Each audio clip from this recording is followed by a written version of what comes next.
Remember those forgotten 10-minute recipes, the ones you could only find in old cookbooks and nowhere else? These quick dishes made weeknights easier, feeding tired families with whatever was in the pantry and a little love. When did we stop believing that simple could still mean special? Pineapple and cheese salad cups were the gelatin-adjacent fever dream that somehow made its way to every church potluck and bridge club luncheon from the 1950s to the 1970s. These were not your modern mason jar salads or picture-perfect Pinterest plates. No, these were unapologetically odd. You started with a crisp leaf of iceberg lettuce shaped into a little edible bowl. In went a ring or chunk of canned pineapple, a spoonful of shredded cheddar cheese, and a generous dollop of mayonnaise, sometimes whipped together, sometimes just layered like strata. It was tangy, creamy, sweet, and salty all at once. The pineapple added a juicy punch, the cheddar brought the bite, and the mayo somehow tied it all together in a way that still confuses the taste buds. Ladies in gloves and pearls swore by it. These days, it may get a side eye from the brunch crowd, but back then it was as much about presentation as it was about flavor. And speaking of presentation, wait until you see what people were sliding between two slices of bread straight from the fridge. Crisp bacon, juicy tomatoes, and crunchy lettuce layered between slices of toasted bread might seem ordinary, yet they form a timeless favorite that transcends culinary fads. Often referred to as the old-fashioned BLT, this sandwich exemplifies the essence of speed and convenience, delivering a hearty meal with minimal preparation time. Culinary historians trace its lineage to early 20th century American diners, where bacon, lettuce, and tomato combined to create a balanced combination of savory, fresh, and tangy flavors. Some enthusiasts humorously claim that BLT stands for Better Lunch Triumph, reflecting its universal appeal and simple construction. Though easy to assemble, this sandwich boasts complex layers of taste and texture. The smoky crispness of bacon, paired with refreshing lettuce and the natural sweetness of a vine-ripened tomato, culminates in a harmonious bite that satisfies almost any midday craving. Nostalgia emerges each time it appears on a plate, as countless childhood memories revolve around that first crunchy mouthful. Its accessibility means that even cooks with limited time or confidence can excel at preparing this familiar treat. In Depression-era America, homemakers learned quickly that flavor often resided in the drippings left in their skillets. Bacon grease, now casually discarded, was prized as liquid gold, giving rise to imaginative dishes like the lettuce and bacon grease sandwich. At first glance, combining crisp lettuce with bacon drippings might seem contradictory, like ordering a diet soda with your large fries, but during the lean 1930s, it made perfect sense. Bacon, when affordable, provided protein, but every precious drop of rendered fat was meticulously saved in kitchen jars for future meals. Lettuce, on the other hand, was a garden-friendly crop, inexpensive and abundant, offering essential freshness and vitamins.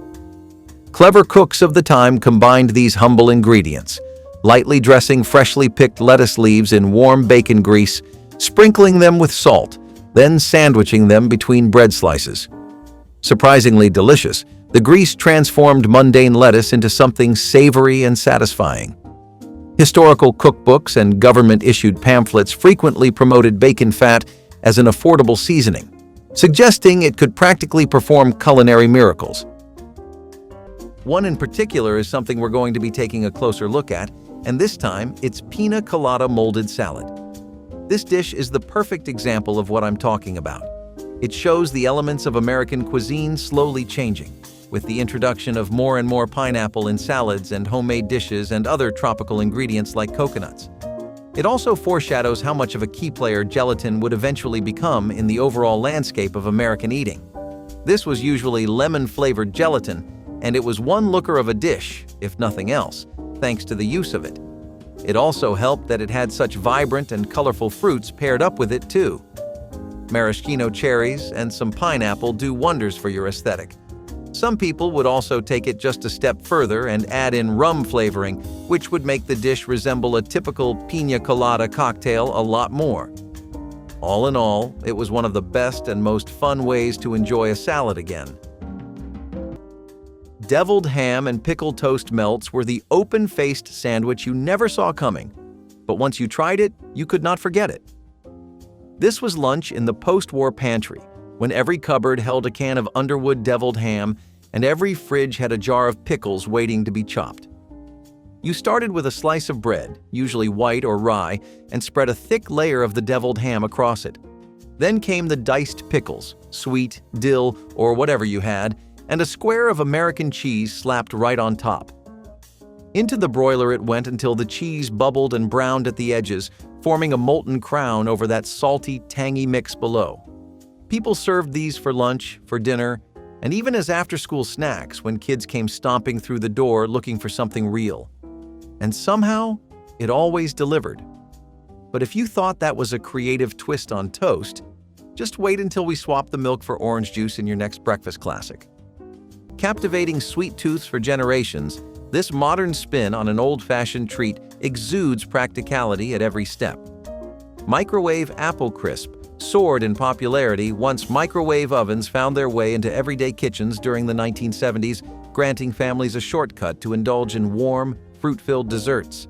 Some comedic souls dub it the orchard in a bowl for the time-pressed crowd, highlighting how swiftly fresh apples transform under a blanket of buttery oats, sugar, and cinnamon.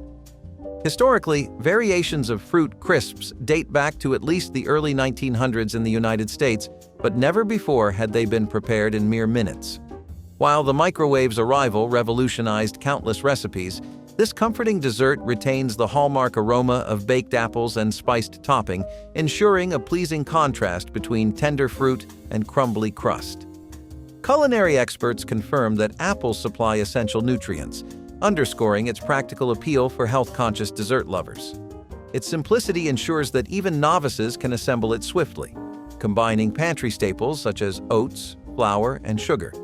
Texture remains a major draw, with each spoonful delivering warmth, softness, and subtle crunch. Ultimately, it stands as an inviting reminder that effortless preparation can harmonize seamlessly with satisfying sweetness in a single dish. Velvita Grits Swirl was the fast food breakfast of choice long before drive-thrus and donut chains ruled the morning. If you grew up in the American South in the 1970s, chances are this dish was on your plate at least once a week, maybe more. It started with a bubbling pot of grits, the kind that cooked up in 5 minutes flat and stuck to your ribs like good intentions. Into that creamy base went a generous chunk of Velveeta cheese, stirred until it melted into a golden swirl of smooth, salty comfort. Some folks added a dash of black pepper or a spoonful of margarine.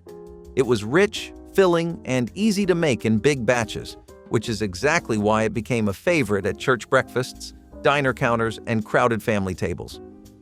It disappeared slowly as instant breakfast took over, but one spoonful will remind you why it held on so long.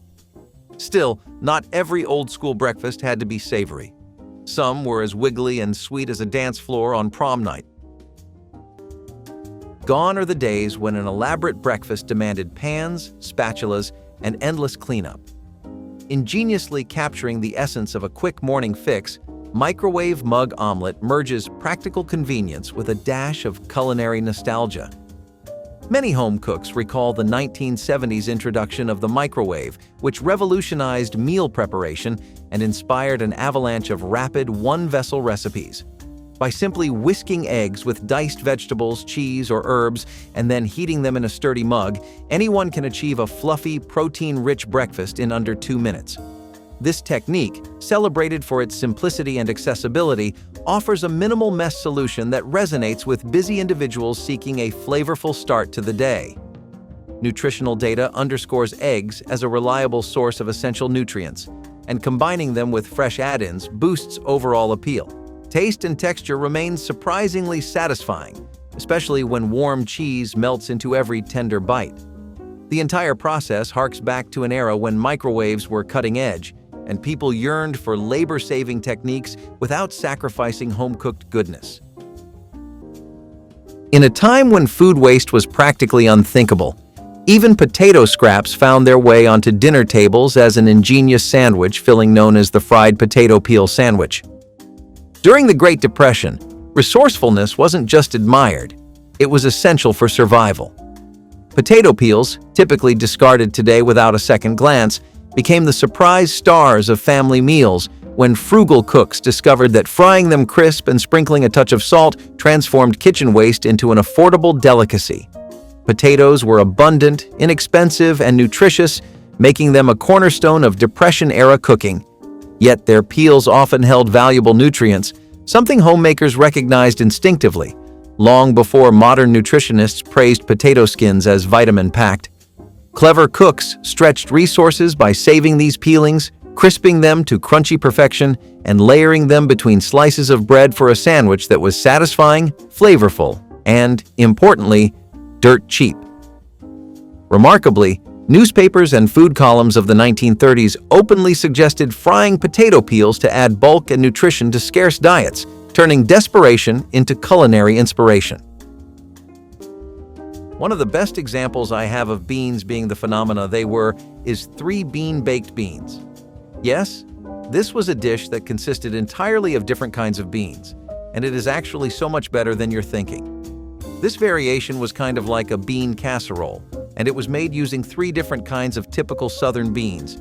You would have your pinto or navy beans, and then for protein, texture, and firmness, you would add kidney beans. Then, butter beans and/or lima beans would work for flavor and as a topping, and you were pretty much ready to go. Once you had layered your dish, all you had to do was bake it. This was one of the best ways to get a lot of protein into your diet while keeping everyone full. It was one of the most nostalgic dishes that the working class of that generation ever had, and it was something that loads of people grew up with, myself included. There was nothing like coming home to the scent of grandma making fresh baked beans and leaving no stone unturned in terms of effort and preparation. Plus, it would usually go extremely well with barbecue and steaks. In times of hectic schedules, a savory bowl of noodles can feel like an instant remedy for dinnertime stress. With 10-minute stir-fried noodles, there is minimal chopping, easy cleanup, and undeniable flavor. Speed is paramount here. People balancing work and family can still enjoy a hearty meal. Historically, noodles have held a revered place in Asian cuisine, with archaeologists finding the earliest examples in China over 4,000 years ago. This updated recipe calls for quick-cooked noodles, fresh vegetables, and a splash of soy sauce, culminating in a meal both satisfying and straightforward. Some home cooks joke that stir-frying is the official sport of last-minute dinners, praising its capacity to salvage any leftover produce. Texture remains a hallmark, combining crisp, tender vegetables with pleasantly chewy noodles. Nostalgia factors in as many recall the era when simple stir-fries gained traction in American kitchens during the 1970s. Meanwhile, accessibility stands out since few specialized ingredients are required and the entire process relies on a single pan. Peanut butter and lettuce sandwiches were once as normal as peanut butter and jelly, if not more so. They might sound like a dare today, but for decades, this was a lunchtime standard across schools, factories, and family tables. You took a soft slice of white bread, slathered it with peanut butter, creamy or chunky depending on the household, and layered on a crisp piece of iceberg lettuce. Sometimes it was tucked between 2 slices of bread, sometimes it was an open-faced affair. Either way, it was cool, crunchy, and oddly refreshing. The lettuce balanced the stickiness of the peanut butter in a way that made each bite lighter and cleaner than you would expect. Some added a dash of salt. It was a Depression-era solution that carried through the war and lingered into the 50s and 60s before quietly fading from most lunchboxes. But if you ever try it today, you will see why it lasted as long as it did. And speaking of surprising treats with serious staying power, let us talk about the dessert grandma always kept chilled for herself. During mid-century potlucks, families often relied on pantry staples to whip up vibrant dishes at a moment's notice. This colorful medley typically combined different canned beans, chopped onions, and a simple vinaigrette, celebrating speed and convenience above all else. Culinary historians credit post-war marketing campaigns with popularizing the humble bean mix, as home cooks saw it as a thrifty and reliable way to feed guests quickly. The sweet and sour tang, balanced by the satisfying texture of tender beans, continues to evoke nostalgia for summertime picnics and cheerful backyard gatherings. Many laud its simplicity and accessibility, noting that nothing more than a can opener and a basic chopping board is required. Some households toss in bell peppers or celery for crunch, while others prefer a sprinkling of herbs to add brightness. Flavor and texture remain paramount. Each bite merges the mild creaminess of beans with the zesty snap of onions and vinegar. A few comedic fans joke that bean salad is the ultimate test of group etiquette. There's always that one person who can't resist more helpings, and they're not shy about it. In Depression-era kitchens, nothing green escaped the resourceful eye of American homemakers, not even celery leaves, the unsung heroes at the top of the stalk. These leafy leftovers starred in the celery leaf sandwich, a sandwich created by chopping tender celery greens, lightly salting them, and buttering them generously between slices of bread. Today, most cooks casually discard celery leaves without a second thought. But during the 1930s, throwing away anything edible felt as reckless as burning dollar bills. Celery itself was inexpensive and readily available, often grown at home or bought cheaply at markets. However, the leaves offered a frugal bonus, rich in nutrients and flavor. Savvy cooks of the Depression recognized celery leaves had a slightly peppery taste, perfect for transforming plain bread into something fresh-tasting and surprisingly elegant. Historical home economics columns humorously urged housewives never to waste celery leaves, suggesting that to do so would mean missing out on a luxury sandwich costing mere pennies. Indeed, celery leaf sandwiches earned a reputation as budget-friendly sophistication, making appearances at ladies' luncheons where no one dared reveal the secret ingredient came straight from vegetable trimmings. So chicken and andouille gumbo was a pretty cultural recipe that was unique to some parts of the South. It was supposed to be one of those dishes that would keep most of the work to just one pot. It was also one of the few things around that used okra, and that really made it a novelty at first. This recipe really makes extreme use of the andouille, which is a French sausage that first got its start in Normandy. The key trick here is that it's usually made with all kinds of flavorings. Now, in the land of the French, you could go up to a butcher's shop and ask for wine sausage without it being a freak conversation. In Louisiana, though, not so much. When the first French immigrants eventually came here and started to spread the roots of their cuisine, they adapted a lot of recipes to suit the American markets and butcher shops. This meant using sausages and substituting those traditional flavors of home with things like cayenne and smoking the sausages a lot more than you normally would.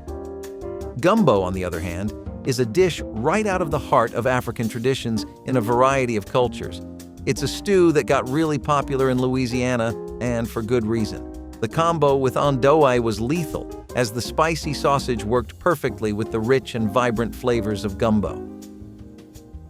Thanks to the Depression, one of the biggest habits that stuck around with people was the idea of adding beans to almost everything. Bologna coin-fried rice was pure post-war poetry. Take a cold bowl of leftover rice, usually from the night before, sometimes the week before, and toss it into a hot pan. Dice up a few thick slices of bologna, cut into little coin-sized rounds, and fry them until they start to curl at the edges.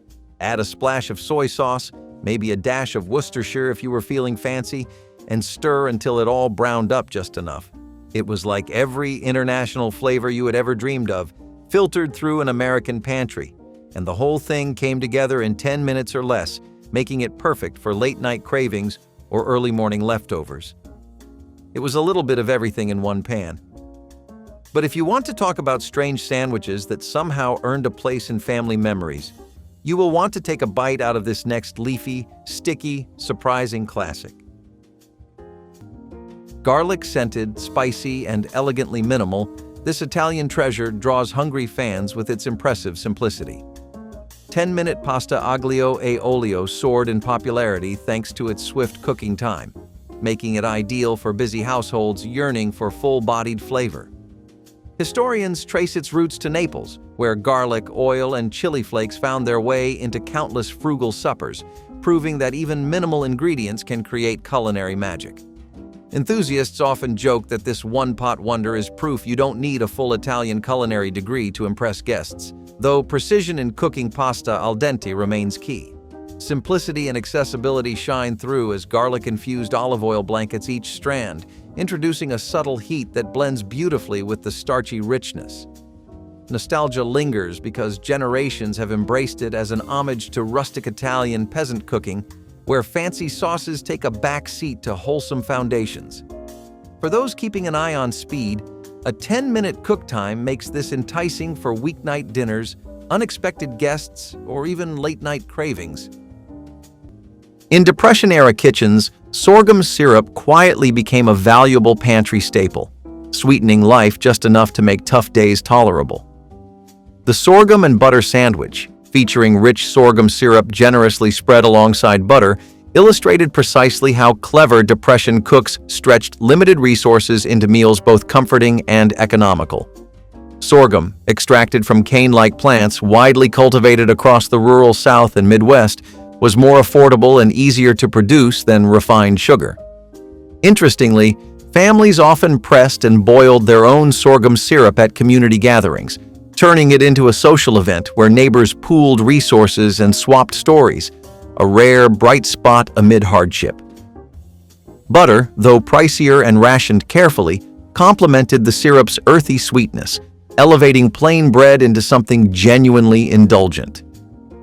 Historical cookbooks and agricultural pamphlets praised sorghum for its robust nutritional value, humorously labeling it nature's sweetest medicine, a tagline that perhaps oversold its virtues, but only slightly. Modern Americans might see the combination of syrup and butter as simply a makeshift dessert, yet to Depression families, it was an essential calorie boost, fueling long days of hard labor. Two aspects of the 1950s that are largely forgotten were ducklings and roasts. These concepts had a perfect marriage in one recipe, and that was cranberry orange roast ducklings. It was a really celebratory dish, the kind of thing you would roll out for big days and events, maybe a birthday, maybe a holiday dinner. Either way, it was a recipe that utmost home chefs and grandmothers really kept close to their hearts. They even passed it down in family cookbooks for generations. So go figure.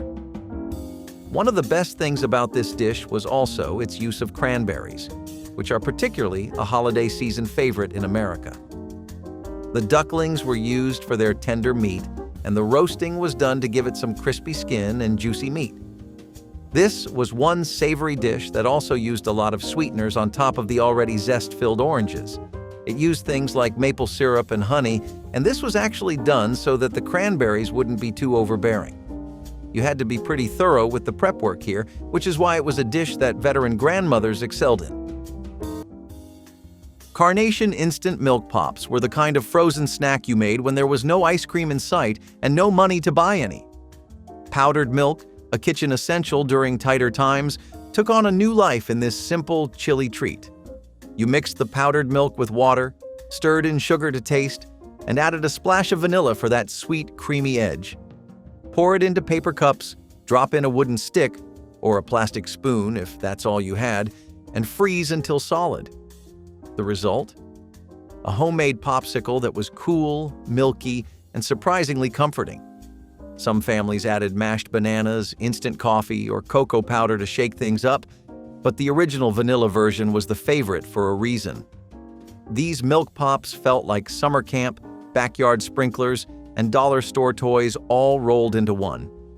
You did not need a fancy freezer or a name brand label, just a little patience and a little powdered magic. But if you are craving something warmer and toastier, the next recipe takes the military's most infamous dish and gives it a golden, crispy upgrade. A staple of potlucks and holiday gatherings, Dilled Egg Redux breathes new life into a venerable classic. Early references to deviled eggs date back to ancient Rome, although the term deviled gained traction in 18th century Britain to describe spiced dishes. The modern spin often features tangy additions like Dijon mustard or a hint of vinegar, ensuring a zesty bite that balances the inherent creaminess of the yolk mixture. Culinary historians note that mayonnaise-based fillings became popular in the mid-1900s, appealing to a generation seeking straightforward, crowd-pleasing appetizers. Even home cooks pressed for time can whip them together in minutes. Simply boil, peel, halve, and blend. With minimal ingredients and easy assembly, these bite-sized treats perfectly combine speed and convenience. Their portability contributes to their enduring popularity, whether they appear at a casual brunch or a formal dinner. While the nostalgic factor remains strong, variations continue to emerge, showcasing unexpected garnishes like smoked paprika or crumbled bacon. Some folks joke that deviled eggs disappear faster than free donuts on a Monday morning, testifying to their irresistible charm. When eggs became scarce during the Depression, Americans discovered a sandwich that cleverly defied logic: an eggless egg salad sandwich. At its heart, it was a crafty blend of crumbled tofu or leftover mashed potatoes combined with mustard, homemade mayonnaise substitutes, and chopped pickles. Though tofu may seem surprisingly trendy now, it had quietly existed in America since the late 1800s, mostly unnoticed until economic necessity thrust it into the spotlight. Families that couldn't access tofu creatively repurposed leftover mashed potatoes, turning yesterday's side dish into a satisfying sandwich filling.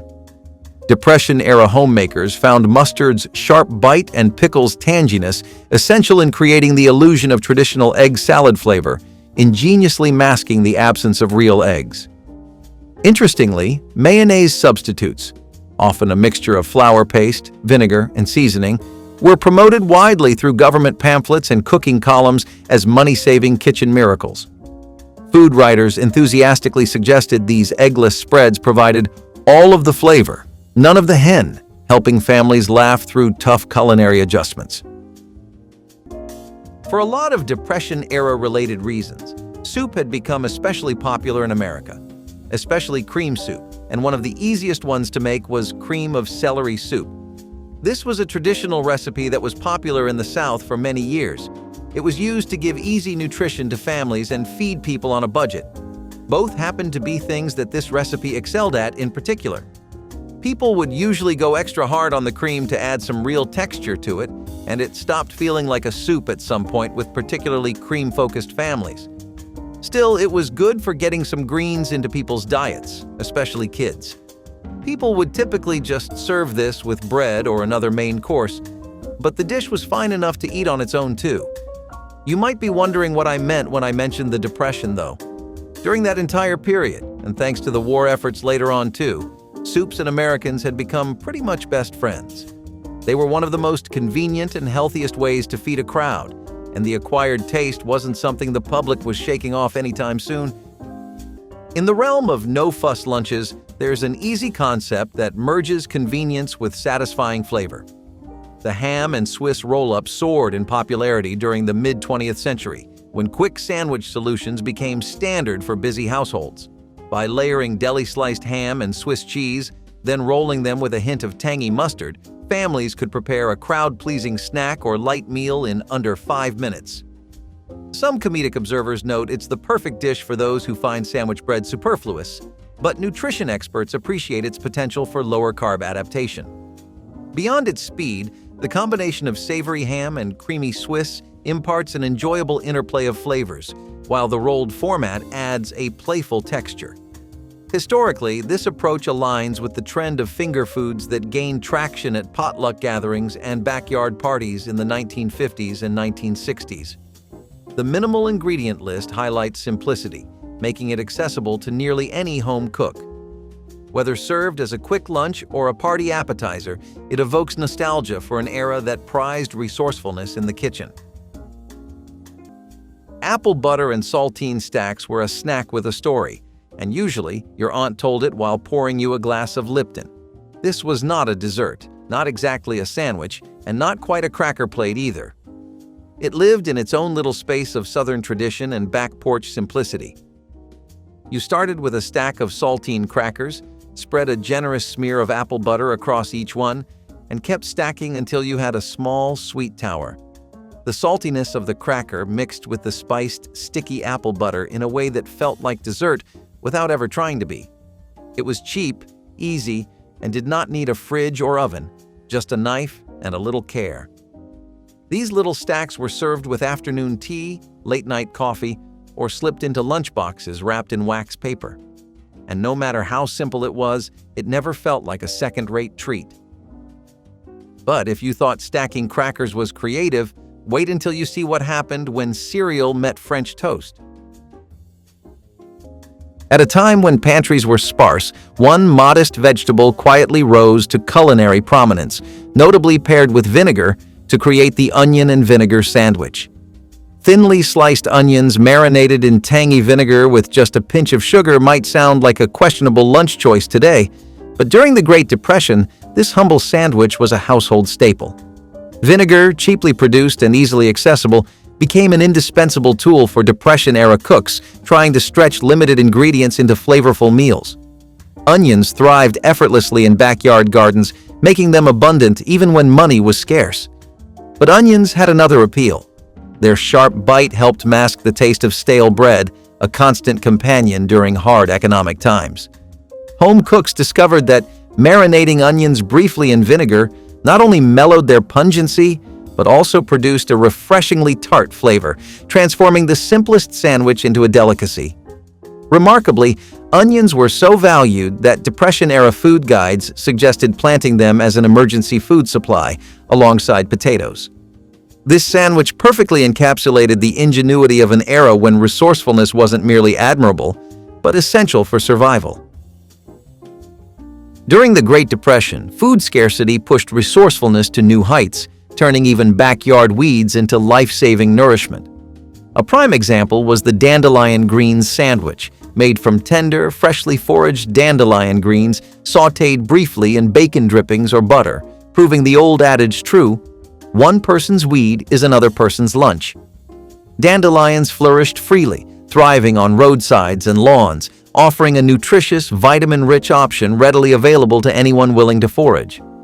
Interestingly, dandelions weren't always considered nuisances. Settlers historically cultivated them for their nutritional value, containing more iron and calcium than many grocery store greens today. During the Depression, families who knew this little fact relied heavily on these wild greens to fill nutritional gaps left by their otherwise sparse meals. With fats like butter or precious bacon drippings in short supply, home cooks learned to carefully ration these staples, just enough to tame the green's natural bitterness. Ironically, modern gardeners battle relentlessly against dandelions with chemicals and lawnmowers, unaware their ancestors would have gladly turned that lawn invasion into supper. Bubbling cheese and sizzling tortillas often bring back fond memories of quick comfort food shared among friends or family. 10-minute quesadillas have risen to prominence as a fast, satisfying option, merging convenience with the vibrant flavors of Mexican-inspired cooking. Culinary historians trace the origins of the quesadilla back to colonial Mexico, when indigenous corn tortillas combined with European cheese to create a versatile dish prized for its minimal ingredients. Modern home cooks appreciate the simplicity of tossing shredded cheese and optional fillings, such as chopped peppers, leftover chicken, or sautéed onions, between two tortillas, then heating them until gooey in a skillet or on a griddle. The quick assembly allows even the busiest households to enjoy a warm, satisfying meal without extensive preparation. Some folks jokingly refer to this recipe as the emergency dinner lifesaver, while nutrition experts highlight that using whole wheat tortillas and lean proteins can enhance its health factor. Emphasizing both speed and nostalgia, these quesadillas recall those carefree family nights when children hovered around the kitchen, eager for every melty bite. Among the unlikely culinary heroes of the Great Depression was a sandwich featuring sliced tomatoes sprinkled lightly with sugar, the tomato and sugar sandwich. Tomatoes, easy to grow and abundant in backyard gardens, were embraced as a budget-friendly food staple during hard economic times. This sandwich cleverly paired the natural acidity of ripe tomatoes with a touch of sweetness, making them appealing enough even for skeptical children. Surprisingly, sugar, though carefully rationed, was frequently recommended in 1930s homemaking guides as a versatile flavor enhancer, transforming humble ingredients into tastier meals. Newspapers even promoted tomatoes as the perfect vegetable for cash-strapped families, humorously dubbing them poor man's oranges, due to their vibrant color and juicy interior. Combining tomatoes and sugar wasn't just a quirky experiment, it was practical ingenuity. Sweetening tomatoes masked their tartness, giving them broader culinary appeal and preventing precious produce from going to waste. Modern taste buds might initially find the concept puzzling. After all, tomato sandwiches traditionally call for mayonnaise and salt, but Depression-era cooks weren't afraid to rewrite culinary rules if it meant saving pennies. Instant coffee jelly cubes were a delicacy for grown-ups in the days when luxury had to come from a little packet of powder. The concept was simple. Dissolve unflavored gelatin in hot water, stir in a few spoonfuls of instant coffee, and chill until firm. What you got was a wobbly, coffee-scented treat that felt just indulgent enough to pass as dessert, especially when topped with a dollop of whipped cream or evaporated milk. It was a favorite among housewives, grandmothers, and anyone who needed a quiet pick-me-up at the end of a long, exhausting day. They were classy, caffeinated, and cool. And best of all, they made you feel like you were treating yourself even when the pantry said otherwise. It was coffee, but it was fun. And if you think that was creative, wait until you see what people did with canned tuna, potato slices, and one lonely slice of cheese. By the 1950s, though, people were becoming aware of the lifestyle choices they were continuously making and how that was affecting things like their gut health. All the years of grills, wings, and casseroles take a toll on you. Still, it was hard for America to move on to no-protein salads that consisted almost entirely of Ivy League superfood vegetables like kale and broccoli. A better place to start the meat-addled population off was ham salad.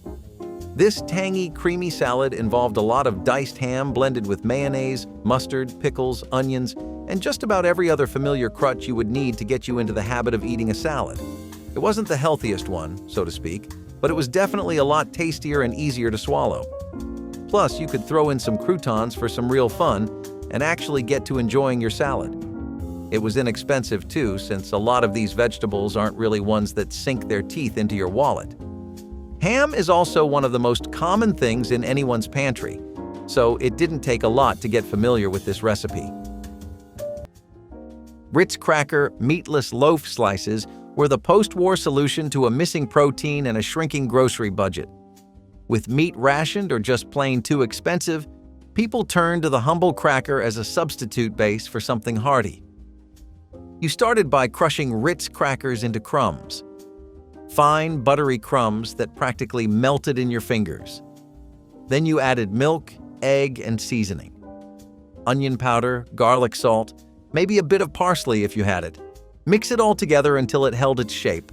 Press it into a loaf pan, or shape it into patties and fry it in a pan until golden brown on both sides. What came out was something between a croquette and a breakfast sausage patty, crispy on the outside, soft and savory in the middle. You could eat it plain, serve it with gravy, or sandwich it between two slices of toast. It was cheap, clever, and comforting.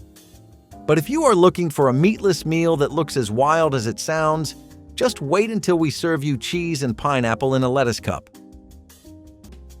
In many modern kitchens, time remains a precious commodity, but certain comforting dishes remind us that speed need not overshadow tradition.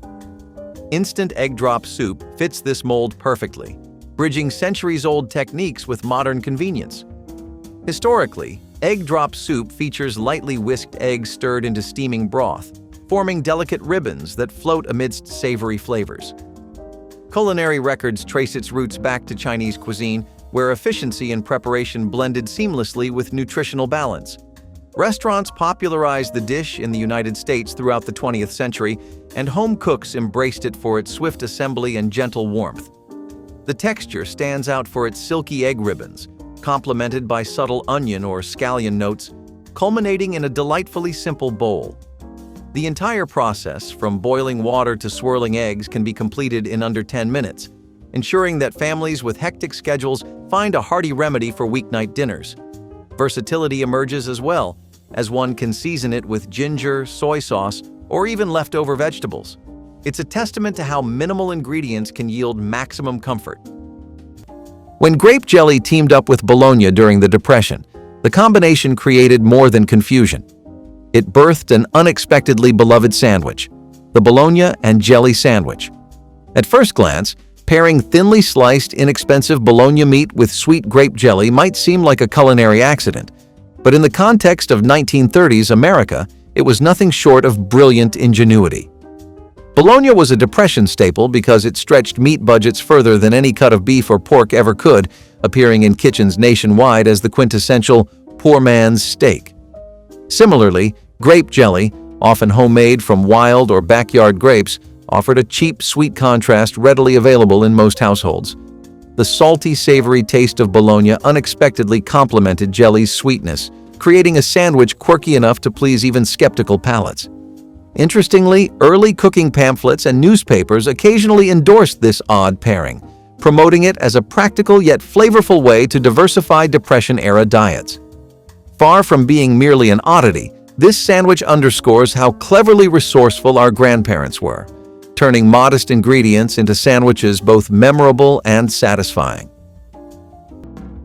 Chicken thigh fricassee with mushrooms and rosemary was one of the best comfort foods to come out of the 1950s. It was all European. The fricassee itself is a cooking technique that comes from the French and refers to combining the act of sautéing and stewing. What you end up getting is a meal that's soft and flavorful beyond your wildest dreams. The creamy sauce here only helps to amplify all that and make it even more of a show stealer. The chicken thighs are used for a specific reason. They soak up and retain flavor better than others, but those had to be browned first so that they could start absorbing some flavor. As far as the mushrooms went, any mushroom you had available on you would work, but it was ideal if you could use cremini mushrooms. A lot of recipes that were authentic to French customs believed in using cremini ones because of their deeply earthy flavor. Chicken stock and a lot of heavy cream would be used for the broth and the cream, and the rest was just a matter of your favorite vegetables. To take this dish to the next level, many grandmothers in the 1950s added a splash of white wine to the sauce, enhancing the depth of flavor and giving it a touch of sophistication. Fresh rosemary wasn't just a garnish, it played a key role in infusing the dish with an aromatic, woodsy essence that complemented the mushrooms and chicken perfectly. Served over fluffy mashed potatoes or buttery egg noodles, chicken thigh fricassee became a go-to family meal. The dish wasn't just a dinner, it was a memory maker, perfect for gathering loved ones around the table, something grandmothers loved to do. It was one of the best comfort dishes you could make, especially around wintertime. JellO and cottage cheese parfaits were the colorful, jiggly treat that made the 1950s look like a buffet of neon dreams. Layered in tall glasses or clear dessert cups, they were part snack, part salad, and part mystery. It started with cubes of JellO. Lime, cherry, or orange were the usual picks, cut into bite-sized squares. Those got layered with scoops of cottage cheese, sometimes sweetened with a spoonful of fruit preserves or crushed pineapple. The result was a texture lover's paradise, smooth, chewy, creamy, and cool.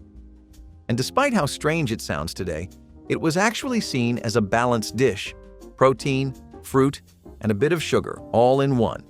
You either loved it or you pushed it around the plate, but it always made an impression. It was food that danced in the light and wiggled on the way down. But if you think that was bold, the next recipe fried up something even simpler, and did it all with just a slice of bread and a jar of mayonnaise. Once a humble side dish favored in classic steakhouse settings, garlic butter mushrooms combined convenience with old-fashioned appeal.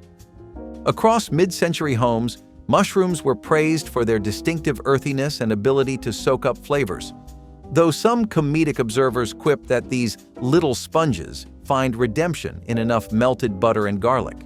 Indeed, this swift recipe capitalizes on minimal ingredients, mushrooms, butter, garlic, and herbs, to create a robust union of savory undertones and tender texture.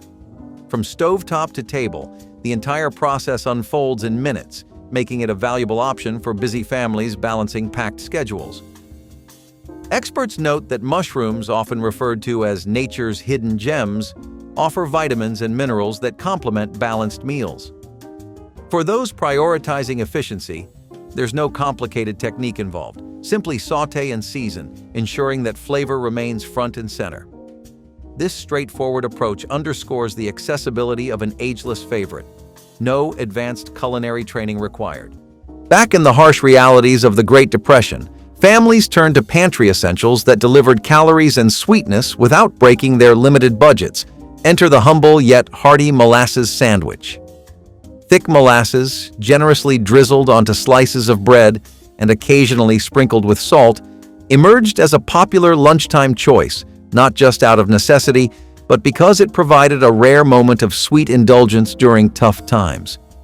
Molasses, a byproduct of sugar refining, was affordable and accessible, often stored in large tins kept in kitchen pantries, becoming as familiar as flour or potatoes. Resourceful Depression-era homemakers appreciated that molasses offered not only sweetness, but essential nutrients like iron, magnesium, and calcium, long before modern health experts rediscovered its hidden nutritional punch. To combat monotony, some households cleverly balanced the syrupy sweetness by adding a pinch of salt, creating a flavor combination intriguing enough to make molasses sandwiches feel like a treat rather than a compromise. In fact, molasses was such a dependable Depression staple that families jokingly called it their liquid gold, humorously acknowledging its value while dreaming of better days. Coronation chicken Brexit rolls are a pretty fun little take on Coronation chicken, which was originally designed to celebrate Elizabeth II. It was taken in wrap form as both snarky political commentary on post-Brexit Europe and because it simply made for a significantly better appetizer this way.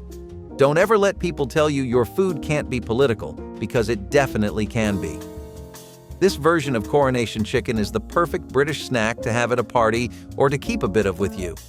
It's insanely portable, so it's ideal for any kind of party or picnic. You could also just whip it out as a snack, and that would work perfectly fine. See, the funny thing here is that wraps are pretty much more of an American thing than they are a UK thing. That's kind of why something traditionally and quintessentially British, like Coronation chicken being used in wrap form, provides such good commentary on, well, Brexit. The sauce on the inside is a pretty spicy mix of mayonnaise, mango chutney, and Greek yogurt. The raisins and almonds give it a wonderful crunch, and overall, it makes for a delightful wrap that exceeds your expectations. Sardine Toast slather was the kind of thing that either makes you smile with nostalgia or wrinkle your nose with curiosity. But back in the 1950s and 60s, this was a go-to snack, especially for busy moms who knew how to make a pantry stretch. You started with a tin of sardines, drained and mashed with a fork until it resembled a paste. Then you added a dollop of yellow mustard, a bit of diced onion, and sometimes a splash of vinegar or hot sauce if you were bold. That mixture was generously smeared onto toasted rye bread, hearty enough to hold the weight, and eaten warm or cold. It was sharp, salty, and packed with flavor, the kind of thing that lingered in your memory the same way its scent lingered in the kitchen. It was quick, filling, and full of protein, which made it perfect for a working lunch or a something quick before dinner fix. And like most of these forgotten recipes, it was made with whatever was around and made to work. Still, if sardines are not your thing, the next dish is a whole lot softer and sweeter, and it comes chilled, straight from the South. In countless American households, an unlikely pairing of tender greens and sizzling bacon has stood the test of time, bridging convenience and bold flavor with minimal fuss. Quick spinach salad with warm bacon dressing gained traction decades ago, appearing frequently at Sunday dinners and potluck gatherings, revered for its synergy of tangy dressing and crisp toppings that do not require hours of prep. Nutritional experts have lauded spinach for its wealth of vitamins, explaining why it enjoyed a renaissance during health-conscious movements of the 20th century. Yet tradition also holds strong. Bacon's salty, savory bite melds beautifully with the lightly wilted leaves, producing a combination that feels indulgent while remaining surprisingly straightforward to prepare. One comedic spin on the matter suggests that bacon itself could make cardboard taste irresistible, but pairing it with fresh spinach truly elevates the dish to an artful balance of crisp and tender textures. This warm dressing poured over raw greens harks back to simpler times when families cooked resourcefully, blending tangy vinegar, a hint of sweetness, and bacon drippings into a single pan sauce. The entire process can unfold in 10 minutes, or less, if the bacon is already crisp from breakfast. Before avocado toast stole the spotlight, there was mayonnaise fried toast. It was a no-nonsense fix when butter was low, cheese was out, and time was ticking. You would take a slice of soft white bread, preferably day-old and a little dry, and spread a thick layer of mayonnaise on one side. Then, drop it mayo side down in a hot skillet. That was it. No flipping. No toppings. The mayonnaise would sizzle and crisp up into a golden brown crust that tasted shockingly like it came from a corner diner griddle. It was savory, buttery, and crispy in a way that no one expected mayonnaise could pull off. During lean times, it filled the role of butter and oil while still making a piece of bread feel like something special. It was especially loved in rural kitchens, where mayo was always stocked and bread was stretched as far as it could go. And speaking of stretching snacks into something bigger, let us visit the sweet and salty stack that showed up next to every mug of tea on your aunt's porch. Chipped beef toast roll-ups were what happened when someone looked at creamed chipped beef on toast, also known as SOS, and thought, what if this was fancy? You started by making the usual white sauce: flour, butter, milk, and a handful of chopped, salty chipped beef. Once it thickened up into a rich, creamy gravy, you spread a spoonful across a slice of white sandwich bread. The trick was to roll it up tight, like a cigar, and then toast it in a buttered skillet until the outside turned crisp and golden. What came out looked like an hors d'oeuvre and tasted like a diner breakfast wrapped in a hug. These roll-ups were fast, cheap, and somehow elegant despite being built from rations and leftovers. Some families added a sprinkle of paprika on top. Others served them with a side of scrambled eggs or sliced tomato. Whatever the variation, it was comfort food disguised as something elevated. It made you feel like you were eating high-end hotel brunch with ingredients straight out of a wartime pantry. But if that's too dainty for your taste, the next dish throws everything into one dish and bakes it until bubbling. Many families rely on leftover rice to create a swift, satisfying meal after a busy day. Quick-fried rice, a versatile staple in Chinese kitchens for centuries, found its way into American homes during the mid-20th century as a simple strategy to repurpose extra ingredients. Versatility stands at the heart of this dish. A handful of vegetables, a splash of soy sauce, and possibly scrambled egg transform plain grains into a hearty platter. Some fans jokingly call it the ultimate refrigerator clean-out, while culinary historians confirm that stir-frying has existed for hundreds of years, prized for speed and efficiency. Nostalgia arises whenever sizzling bits of onion and garlic fill the air, recalling those comforting suppers of days gone by. Some still appreciate how quickly it can be prepared without sacrificing taste. Texture contrasts matter here. Crisp veggies pair seamlessly with soft, savory rice, creating a balance that pleases nearly any palate. Minimal equipment is required, and the process is accessible to novices and seasoned cooks alike. No complicated ingredients are necessary. In just a few minutes, dinner is ready, delivering both convenience and satisfying flavor. In the 1930s, leftovers weren't something you tossed. They were tomorrow's lunch. That mentality gave birth to dishes like the cold baked bean sandwich, a Depression-era staple composed of leftover baked beans spread generously between bread slices. Though beans today might evoke images of summertime barbecues, in Depression kitchens, they symbolized frugality and survival. Beans were economical powerhouses, affordable, nutritious, and easy to cook in large batches. Families routinely simmered huge pots, using beans for multiple meals, stretching their budgets and pantries to their absolute limits. After hot bean suppers, resourceful homemakers cleverly repurposed any remnants, spreading them cold onto bread to create an easy, protein-rich sandwich for lunchboxes the next day. Newspapers of the period promoted beans as an essential pantry staple, boasting about their nutritional benefits and cost-effectiveness, while quietly ignoring their less glamorous qualities, perhaps for the best. Oddly enough, baked beans in sandwiches wasn't an entirely new idea. British households had long enjoyed bean buddies, proving thriftiness travels well. Another dish that you have to put some work into as far as presentation goes is a pesto pinwheel. And yes, you actually do make an entire pinwheel. You roll up that pesto, filling in a dough first, which, by the way, crescent roll dough works best. Then, you take that pastry, slice it, and bake it until it's golden, and then you place what you've sliced in such a way that it resembles a pinwheel. Additional toppings can include cheese and olives, and personally, I think the dish doesn't even work unless you generously serve it with olives. Pesto is pretty much an Italian concept, but the pinwheels are something that you can say came from a Mediterranean influence. They weren't always here naturally, and it's not something Italians would dare come up with. As fun as it is, it would be considered next to blasphemy there. Still, that's a lot about how it looks, and not enough about how it tastes. This makes for a pretty lighthearted and energizing appetizer that sets the tone for the rest of the dinner perfectly. It also reflected the times and how people really got into creative, visual-heavy baking around the midpoint of the 20th century. Quick Bologna slaw wraps were a time capsule straight out of a neon-lit kitchen in 1985. This was the dish you made when there was no dinner plan, just a fridge full of sandwich meat and a half-empty bottle of coleslaw dressing. You took slices of Bologna, any brand, any cut, stacked them up and shredded them like you were prepping for a backyard cookout. Then came the slaw dressing, creamy and tangy, poured right over the top and stirred until the whole mixture glistened like a picnic salad. Some folks tossed in shredded cabbage or carrots, others just let the Bologna shine.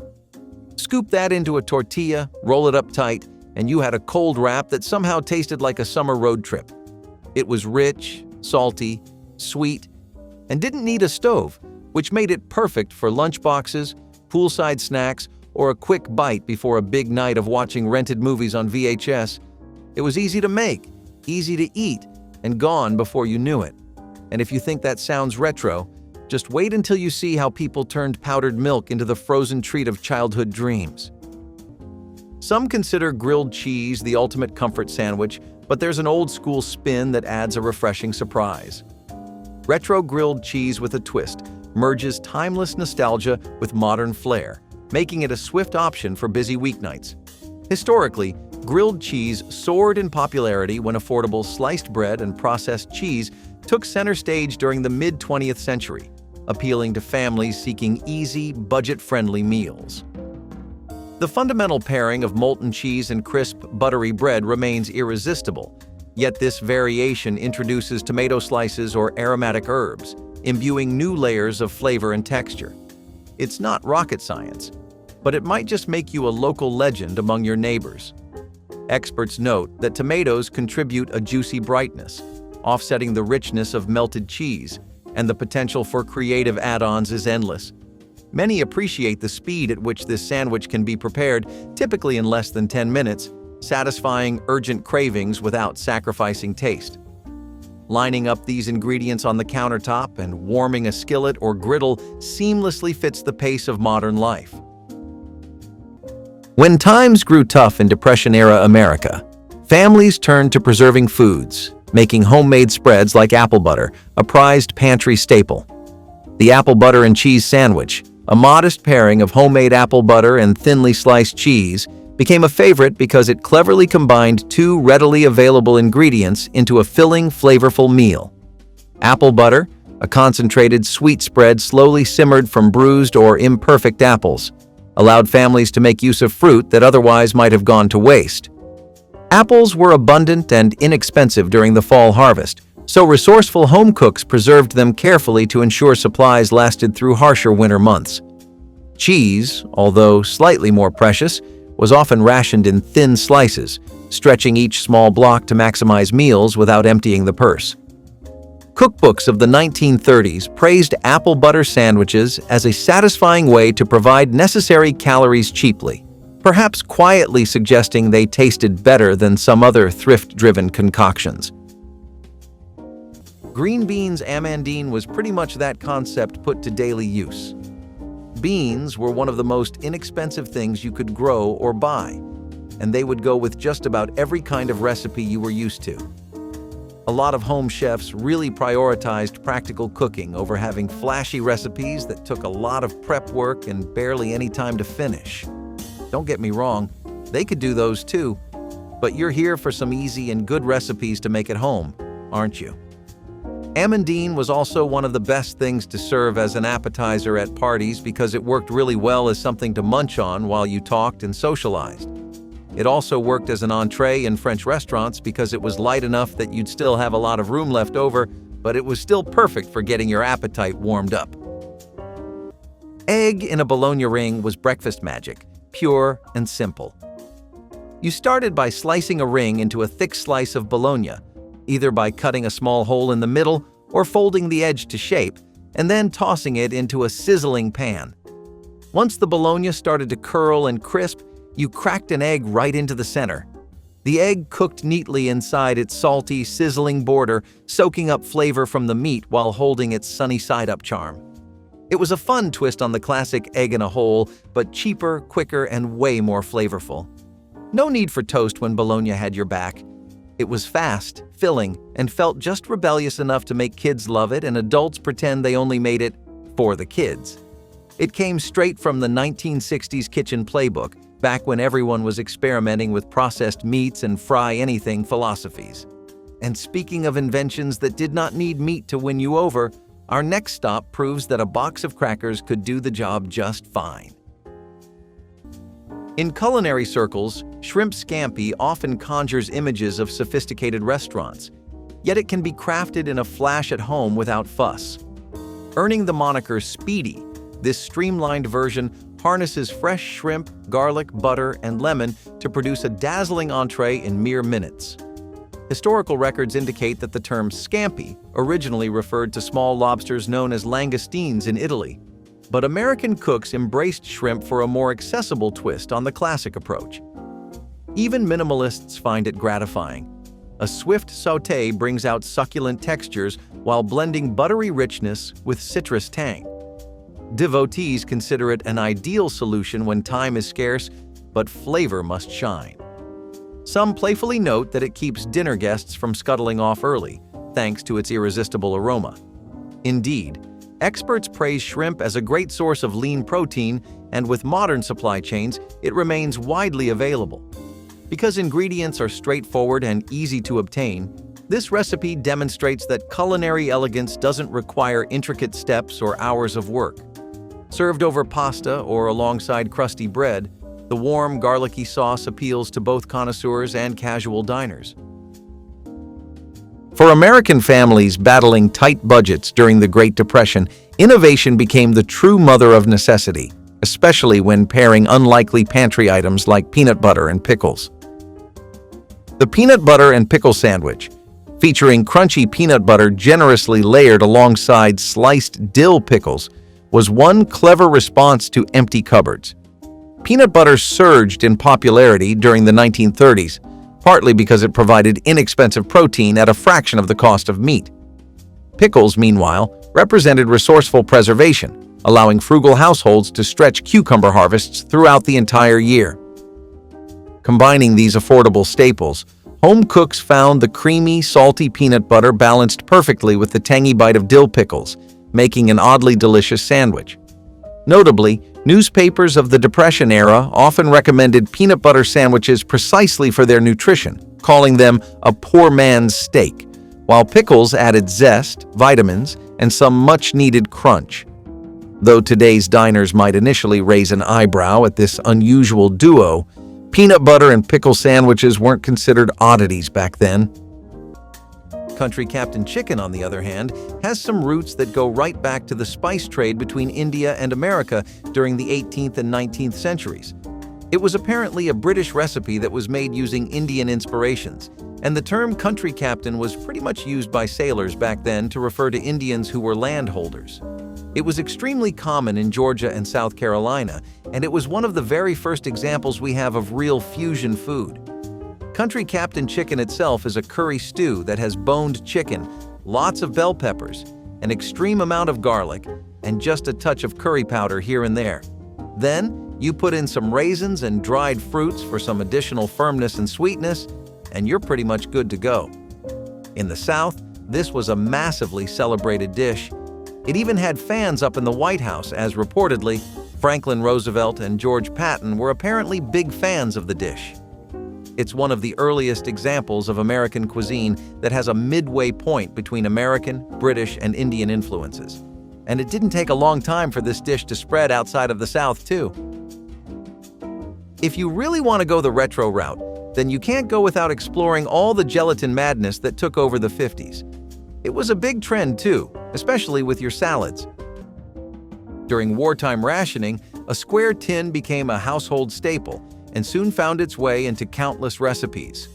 Spam fritters, introduced as a quick, budget-friendly meal, capitalized on the product's affordability and distinctive savoriness.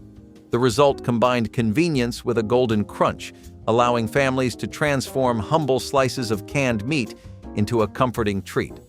Battered and fried to perfection, these fritters delivered a surprising burst of flavor beneath their crisp exterior, appealing to those seeking both simplicity and nostalgia.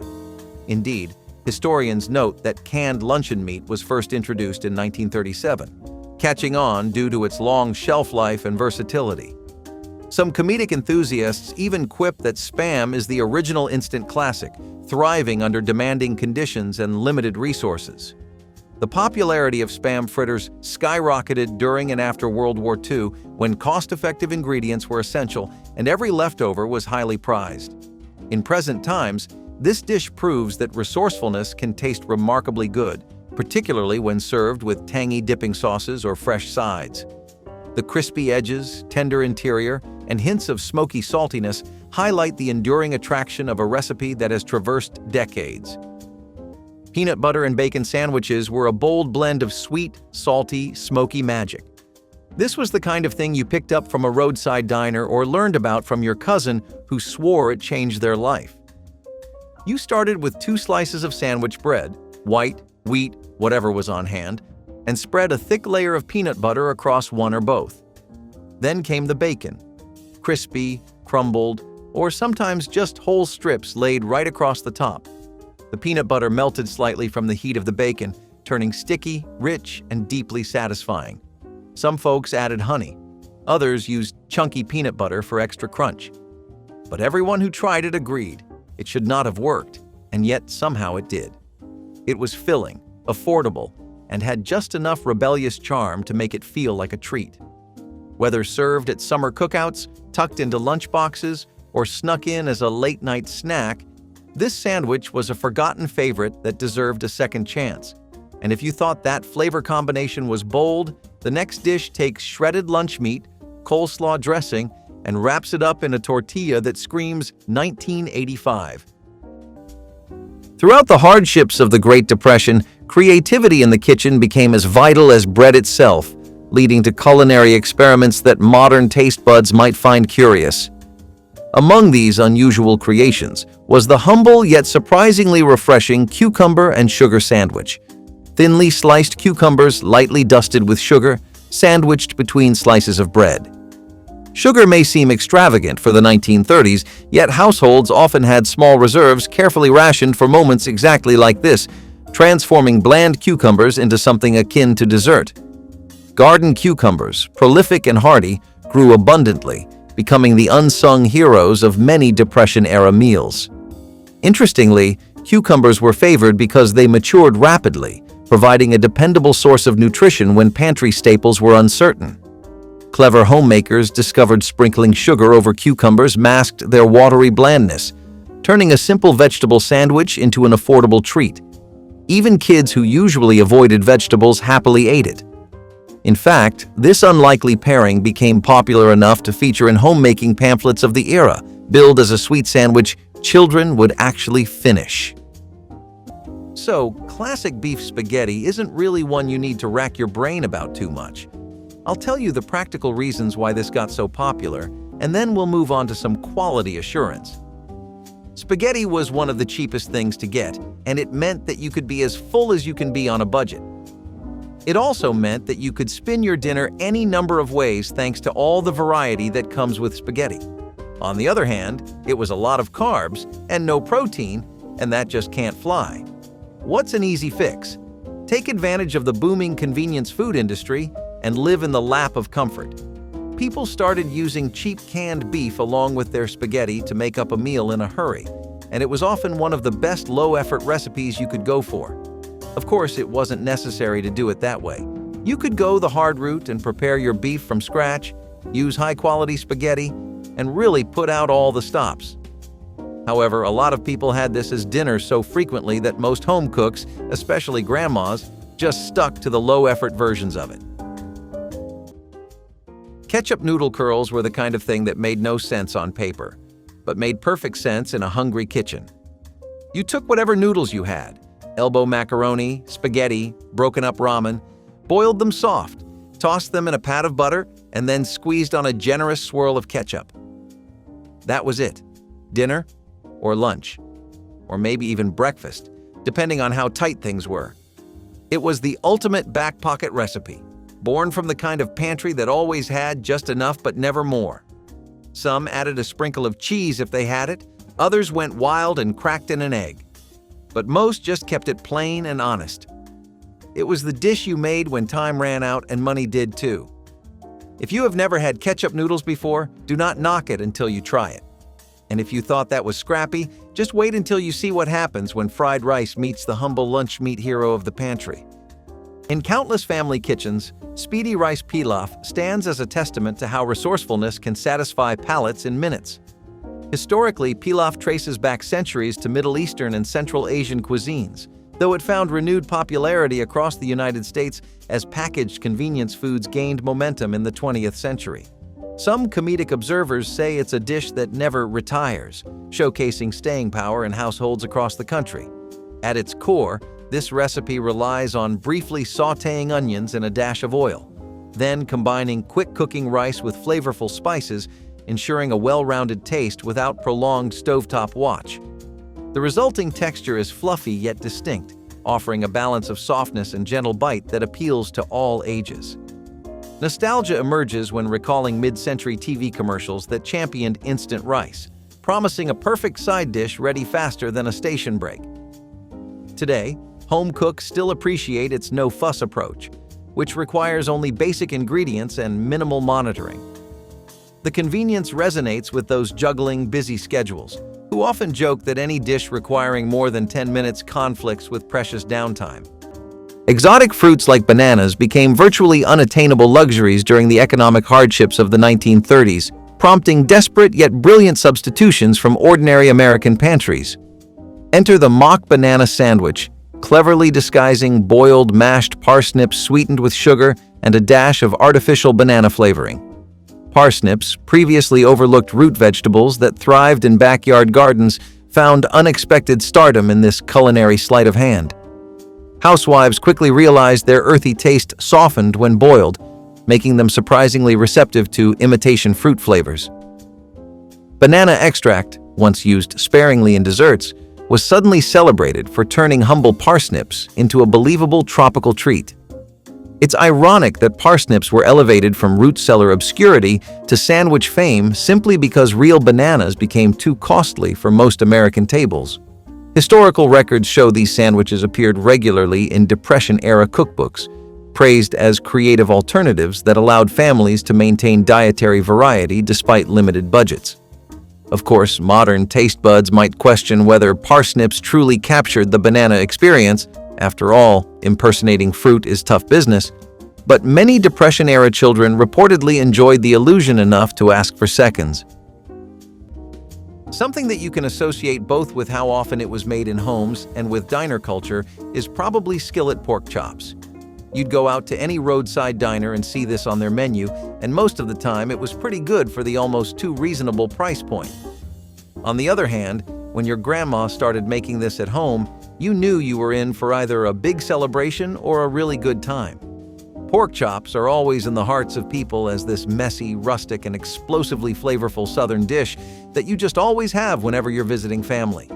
Doesn't help that it goes so well with a glass of cold beer and some barbecue sauce, too. Otherwise, you could still make a case for other recipes. A lot of families had grilling setups exclusively for dishes like skillet pork chops, which over time became their go-to over everything else. Cornflake-topped hot dog boats were the kind of recipe you found in the back of a spiral-bound community cookbook, right next to tuna surprise and tomato aspic. It was humble, homespun brilliance. You took a hot dog, split it down the middle without cutting all the way through, then stuffed it with chopped pickles, relish, or even leftover mashed potatoes if you were feeling wild. On top of that, a thick wedge of cheese, American or cheddar, depending on what you had. But the real kicker came last. A generous sprinkle of crushed cornflakes, usually the stale kind at the bottom of the box, pressed right into the top before the whole thing was broiled under high heat until the flakes toasted golden and the cheese bubbled like a lava flow. It was sweet, salty, crunchy, and gooey all at once. But if you think hot dogs had all the fun, just wait until you hear how mid-century moms turned tiny fish into toast-top royalty. During the mid-20th century, as families juggled busy schedules and searched for simpler mealtime options, a fuss-free favorite quietly took center stage.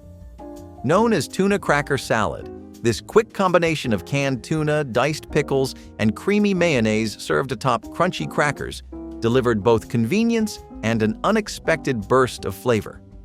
Culinary historians trace the ascent of canned tuna to World War II rationing, when it provided an affordable protein source for countless households. Generations soon embraced the practice of enhancing that basic fish mixture with tangy ingredients, creating a versatile snack or light lunch that required minimal effort. Some observers humorously dubbed it the fastest catch of the day, pointing to how swiftly it can be assembled compared to more elaborate meals. Meanwhile, texture emerges as a central point of appeal, blending the delicate smoothness of seasoned tuna with the crisp snap of the cracker. Nostalgia lingers in each bite, conjuring memories of after-school gatherings or casual potluck get-togethers where practicality reigned supreme. In the bleak economic landscape of the 1930s, the trusty carrot, often abundant and dirt cheap, was quietly elevated from supporting actor in stews to star ingredient in sandwich spreads like the carrot marmalade sandwich. Homemade carrot marmalade spread generously over stale bread might sound peculiar today, but during the Great Depression, it showcased a brilliant combination of thriftiness and culinary creativity. When sugar became scarce and costly, innovative homemakers cleverly utilized carrots' natural sweetness, simmering them slowly into a thick, jammy preserve to mimic traditional fruit marmalade. Notably, carrots were among the most reliably available vegetables during the Depression. Their hardiness meant nearly anyone could cultivate a patch, even with limited gardening skills. Families often had surplus carrots, providing an ideal solution to the era's pervasive hunger. To avoid waste, stale bread, previously destined for the compost heap, was refreshed by this sweet and slightly tangy marmalade, transforming it into an unexpectedly pleasant treat. Despite its humble origins, carrot marmalade gained popularity, prompting home economists of the time to distribute official recipes for this vitamin-packed, budget-friendly spread. Pickle dogs were exactly what they sound like, and somehow even better. Take a hot dog, smear it with a layer of cream cheese, then roll it up with a dill pickle spear inside. That was it. 3 ingredients. 10 minutes. A cold lunch classic from the 1960s that absolutely refuses to apologize for how weird it looks. And it should not, because it was fast, cheap, and, if you ask anyone who grew up with them, unreasonably delicious. These were packed into lunchboxes across the country, wrapped in wax paper, or tucked between 2 slices of white bread. Some folks sliced them into rounds for parties and called them pickle dog bites. Others just ate them straight from the fridge. It was a roller coaster in a bite, and no one knew why it worked, just that it did. But hey, if a pickle could make a hot dog better, wait until you see what a can of Spam could do with just a little applesauce. During the economic struggles of the 1930s, Americans learned to see value in even the humblest ingredients, leading to clever culinary combinations like the mustard and cabbage sandwich.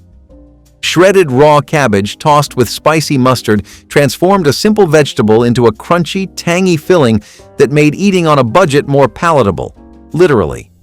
Cabbage, inexpensive and incredibly durable, became a Depression-era favorite because it thrived in home gardens and could survive months in cool root cellars.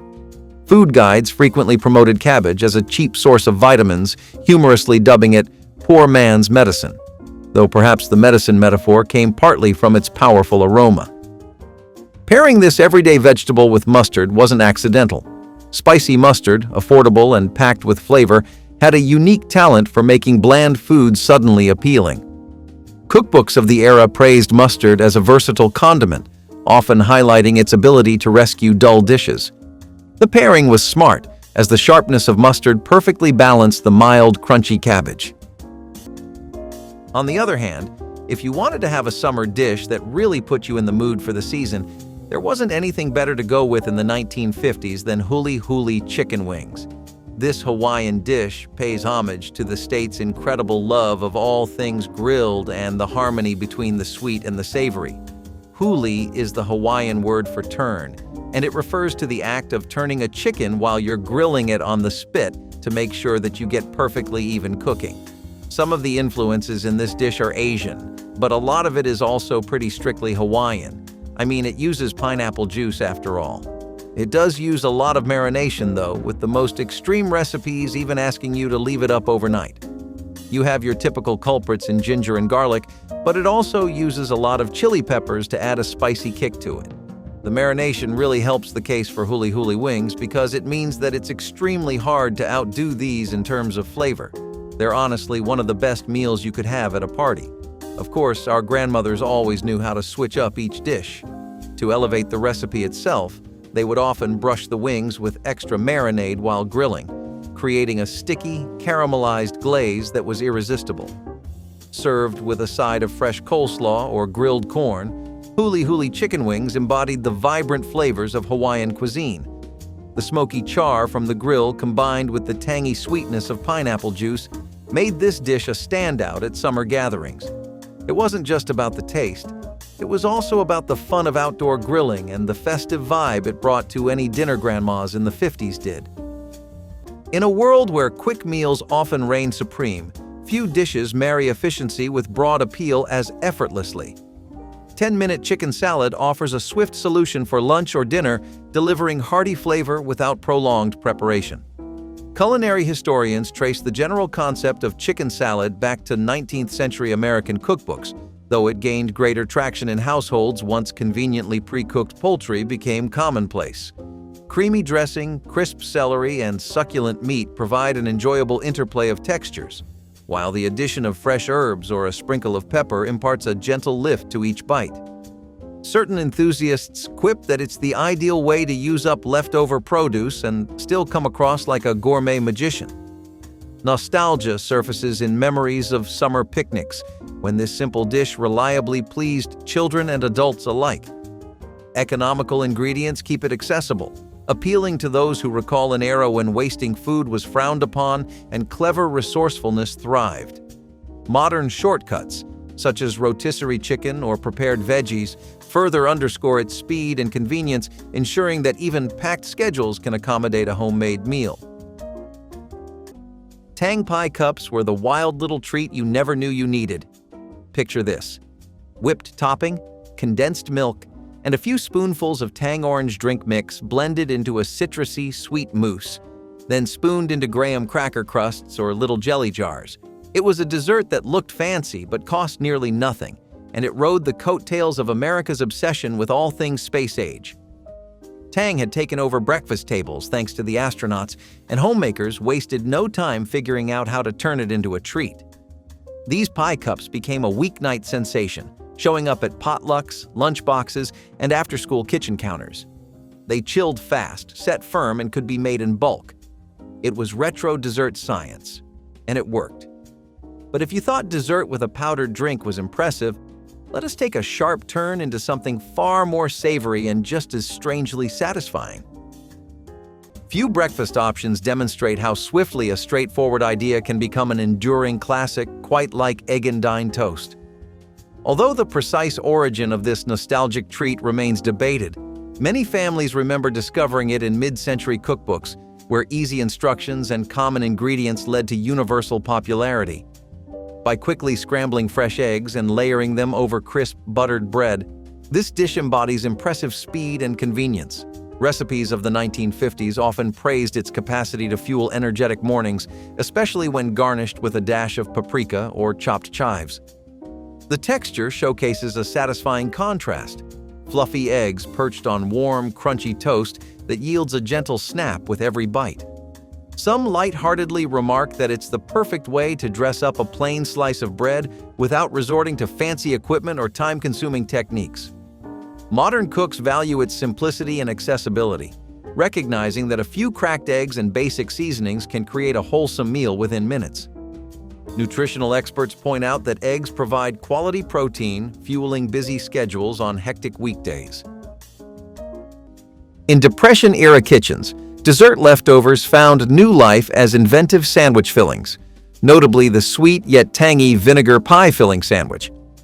At first glance, the idea of vinegar pie itself might seem a culinary contradiction, but during the 1930s, it exemplified resourcefulness at its finest.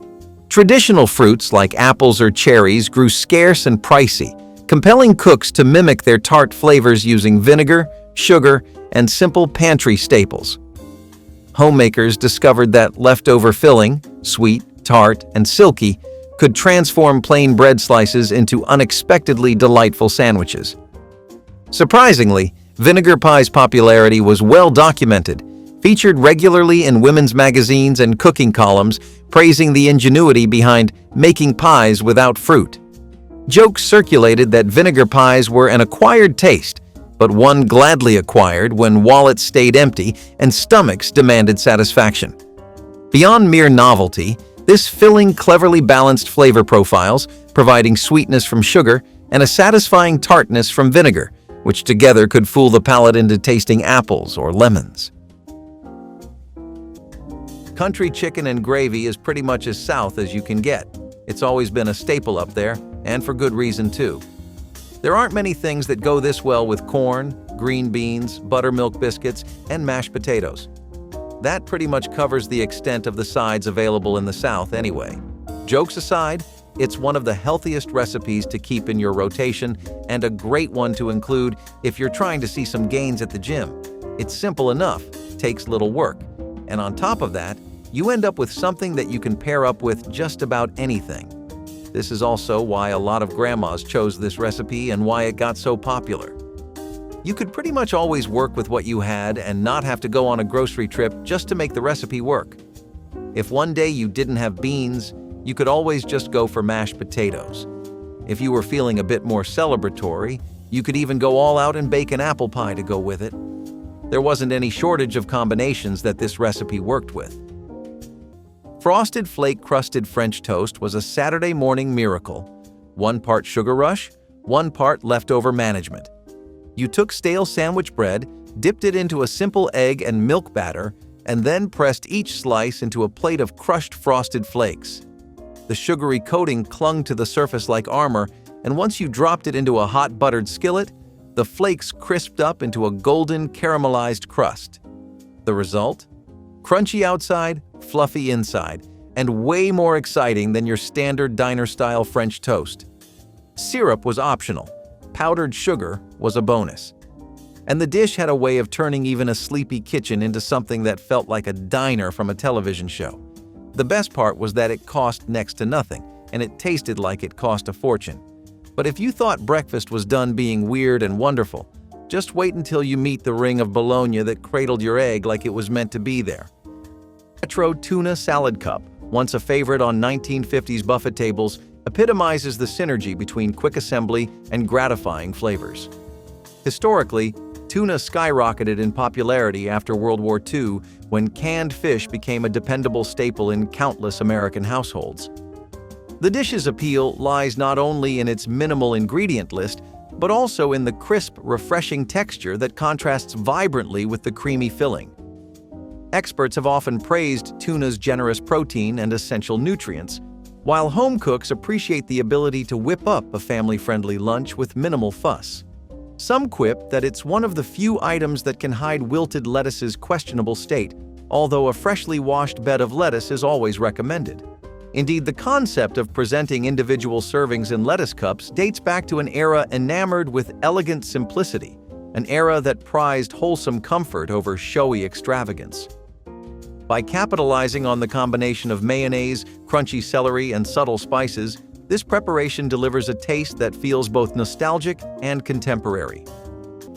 Crown roast of lamb is a spectacular dish that is pretty much only reserved for main course purposes. You could call this the most valuable player on a menu or the main character, and you wouldn't be wrong. It's a traditional dish that's, by custom, preserved usually for holiday feasts and big celebrations. So it works in a funny way too. You take 2 racks of lamb and tie them together in the shape of a circle. Now the crown bit comes from how they're arranged this way with their bones exposed, kind of looking like a skeletal crown. Makes it a great dish for Halloween. The rib bones are also usually Frenched, which means the meat's removed. They're also dolled up, and by that I mean most traditional recipes ask you to throw in some decor by putting paper frills on those rib bones. Maybe that's not exactly up your alley, but it adds to the fact that this is a festive dish. It's not really light on the seasoning either, or the stuffing, both of which it uses in extreme amounts. You end up roasting the lamb and serving it with potatoes. It's a delicious dish that fetches a high price outside the home and takes a lot of work if you're making it from scratch, but is usually worth it. Gardeners facing Depression-era hardship didn't toss away unripened tomatoes. Instead, they transformed them into simple yet surprisingly tasty sandwiches, notably the green tomato sandwich. Thinly sliced, salted green tomatoes carefully placed on buttered bread became a clever culinary solution to avoid waste when economic uncertainty made every vegetable precious. Green tomatoes were plentiful during the cooler months when fully ripe tomatoes weren't always achievable, ensuring these tangy, firm slices found their way onto many lunch plates. Remarkably, green tomatoes offered not only budget-friendly sustenance but valuable nutrients, including vitamin C, essential for families with limited access to fresh produce. Cooking columns from the 1930s enthusiastically endorsed green tomatoes as affordable, versatile pantry staples, though often jokingly acknowledging their tartness as an acquired taste. Resourceful homemakers cleverly balanced the tomatoes' acidity by spreading bread generously with butter, turning the sour slices into surprisingly palatable sandwiches. The green tomato sandwich is a vivid example of how necessity drove creativity in the kitchen, proving to skeptics everywhere that sometimes even unripe produce could shine brightly in a humble sandwich. On sweltering summer days, a crisp and refreshing side wins hearts with minimal fuss. Thinly sliced cucumbers tossed in a tangy dressing highlight how speed and convenience can merge seamlessly with satisfying taste. Historians trace cucumber cultivation back over 3,000 years, with evidence in ancient India, though the tradition of quickly pickling them for salads gained traction much later. Food enthusiasts joke that this dish is the best way to turn a watery green vegetable into a bona fide star at potlucks. Each bite offers a cool snap balanced by a delicate vinegar kick, creating a pleasing contrast in both flavor and texture. The process remains remarkably straightforward. Slice, season, stir, and serve. This simplicity and accessibility make it appealing for busy households, ensuring that even novice cooks can achieve a crowd-pleasing result. Some add onions, others incorporate dill or a pinch of sugar for extra zest, reflecting how flexible this old favorite can be. Indeed, cucumbers contain a high water content, which supports hydration, practical for those warm months when thirst quenching is essential. Spam and applesauce skillet bites were a staple of every good church potluck, backyard picnic, and midnight snack raid in the 1950s and 60s. Spam, already beloved for how easy it was to slice and fry, got a major upgrade when paired with the sweet tang of applesauce. The trick was simple. Dice up your Spam, toss it in a hot pan until the edges crisped, then drizzle in a little applesauce and let the sugar caramelize. The result was a golden brown, sticky sweet glaze that hugged each cube of salty pork in a syrupy hug. It was comfort food that required no effort and delivered every time. The best part? You could make it in under 10 minutes and still feel like you pulled off something impressive. But for our next forgotten recipe, let us take a bite out of the stovetop favorite that turned 2 pantry staples into pasta perfection. Foods, quick chopped liver on rye endures as a testament to adaptability and rich culinary heritage. Historically, chopped liver found its niche in Eastern European Jewish homes, where families prized its affordability and robust nutritional profile. Even during times of scarcity, the recipe thrived, packing intense flavors into a straightforward package. With a ready-made liver spread slathered on dense rye, preparation becomes a breeze, sparing busy households from lengthy cooking sessions. Its smooth texture and savory notes contrast beautifully with the bread's satisfying crunch, lending each bite a subtle complexity that defies its simple construction. Many who sample this old favorite joke that it's a dish only a mother could love, but the punchline is in its enduring popularity across generations. Nutritional experts have long noted that organ meats supply essential vitamins, underscoring their practical value when shopping on a budget. By combining time-honored tradition with modern convenience, this dish proves that hearty meals needn't be complicated. Orange juice French toast was the breakfast curveball that actually hit the sweet spot. Back in the 1970s, when cereal boxes came with recipes and orange juice was the breakfast king, someone decided to swap the usual milk and cinnamon for a splash of pure citrus sunshine. The result? A tangy, zesty twist on French toast that somehow tasted like summer mornings in California. You made it the same way as the original. Beat a few eggs, soak your slices of bread, and pan-fry them in butter. But instead of milk, you used orange juice, maybe with a pinch of sugar or nutmeg. The toast cooked up golden and crisp, with just enough of that citrus edge to feel like something special. It was the kind of thing you made when you ran out of milk and then kept making because it just worked. But if orange juice French toast surprised you, wait until you hear about the sandwich that combined peanut butter, crispy bacon, and pure roadside diner joy. Long before fancy nut butters dominated grocery aisles, a beloved combination of peanut butter and bananas reigned supreme in many American homes. Referred to fondly by some as the old-time peanut butter and banana sandwich, it gained traction in the mid-20th century as an affordable yet satisfying pick-me-up. Historians note that peanut butter became widely popularized in the United States in the early 1900s, while bananas, thanks to expanding imports, evolved into a household staple. This distinctive pairing offers both creamy consistency and a soft, subtly sweet bite that fuses into a delightfully nostalgic treat, promising convenience for busy families needing a quick snack. Some enthusiasts joke that the only challenging part is deciding whether to toast the bread, but the crucial element is the dreamy melding of textures. Accessibility, highlighted by easily sourced ingredients, underscores why the sandwich remains iconic despite changing food trends. It also provides a modest dose of potassium from bananas and protein from peanut butter, underscoring its practicality.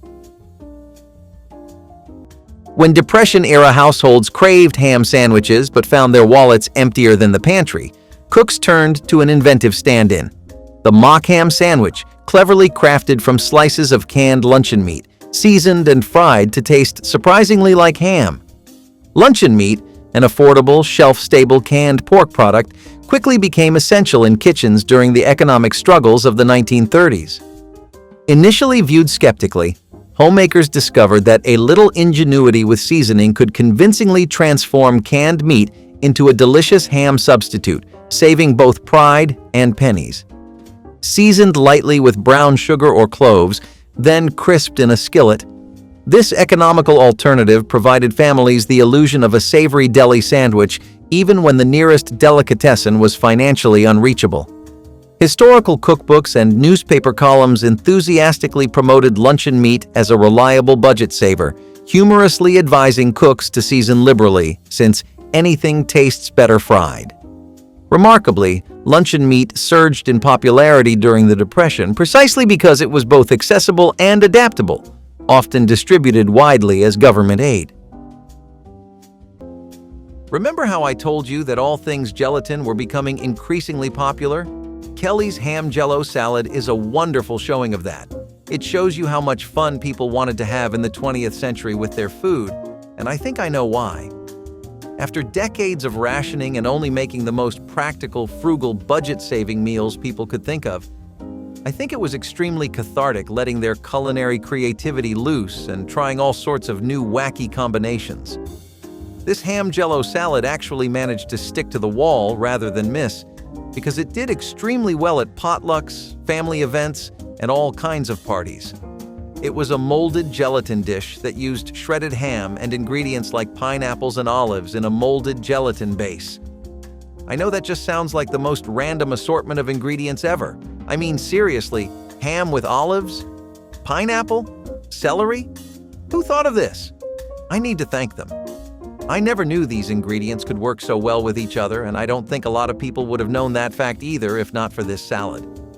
As far as all the crazy gelatin-based dishes go, this is definitely one of the significantly more memorable ones to come out of the decade. It's sad that it pretty much faded with the generation of boomers that would take the time to prepare it, though. Sweet milk and crumbled biscuit bowls were more than just breakfast. They were a Southern comfort tradition passed from one weary morning to the next. If you had leftover biscuits from the night before, they got new life the next day in this chilled treat. The method: crumble the biscuits into a bowl, pour over some sweet milk, also known as whole milk with a spoonful or two of sugar stirred in, and let it soak just enough to soften the biscuit without turning it into mush. Some versions added a splash of vanilla or a few sliced strawberries, but most kept it plain and simple. And it was a sweet escape from the harder meals of the week. This was how you treated yourself when dessert was off the menu and groceries were running low. It was also one of the first things kids learned to make on their own. But if biscuits and milk are not your idea of a wake-up call, the next dish will bring a cheesy Southern swirl back into your morning. In many kitchens, the comforting aroma of a steamy bowl conjures memories of simpler evenings shared with loved ones. Instant tomato soup, a swift solution for hungry families, gained considerable momentum when processed foods took off in the early 20th century. Culinary historians point to its rising popularity as a prime example of how convenience foods dominated American pantries. Despite its rapid preparation time, the soup's smooth texture and mildly tangy flavor still deliver satisfying warmth that appeals to palates of all ages. Those who relish nostalgia might remember cozying up with a hot mug after a long day, while busy professionals champion its speed and convenience. Interestingly, tomatoes supply a generous helping of vitamin C, making this option more than just comfort in a cup. Some folks even joke that it's the red rescue, swooping in to save anyone from a dull dinner crisis. Simplicity and accessibility guide the entire process. Boil water, stir in tomato base, and add a dash of seasoning if desired. The result is a bowl of soothing familiarity that Americans often link with childhood memories. This timeless staple also leaves room for creative flair, whether swirling in a hint of cream or pairing it with crackers.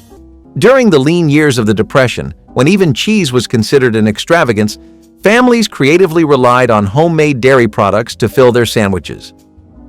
One humble yet nutritious example was the cottage cheese and chives sandwich. Freshly made cottage cheese blended simply with garden-grown chives, spread generously on bread. Cottage cheese was no supermarket luxury back then. Households routinely made it from leftover milk, turning spoilage into sustenance. Historical records show that cottage cheese soared in popularity precisely because frugal cooks realized spoiled milk could become a valuable protein source rather than being thrown away. To brighten its mild flavor, Depression-era cooks used freshly cut chives, easy-to-grow herbs flourishing freely in backyard gardens.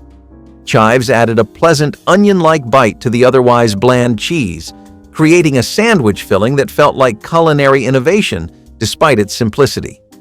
Homemakers humorously boasted that cottage cheese was the ultimate Depression-era invention, milk that refused to quit.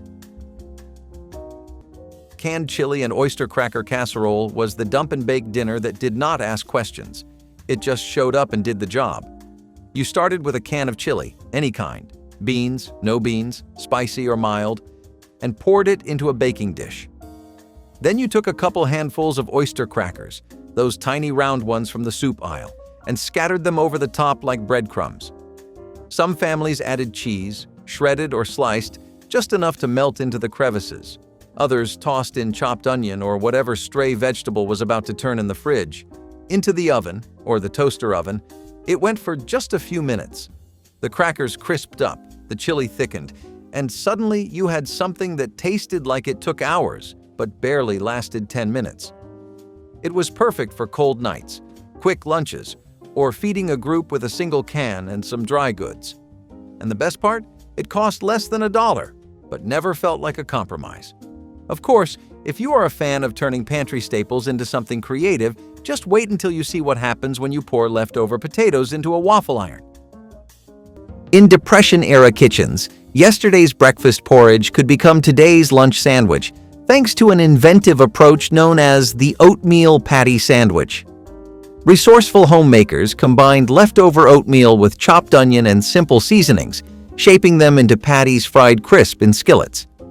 While oatmeal today is primarily breakfast food, during the 1930s, it was promoted as an affordable pantry essential, stretching limited budgets due to its low cost and nutritional value.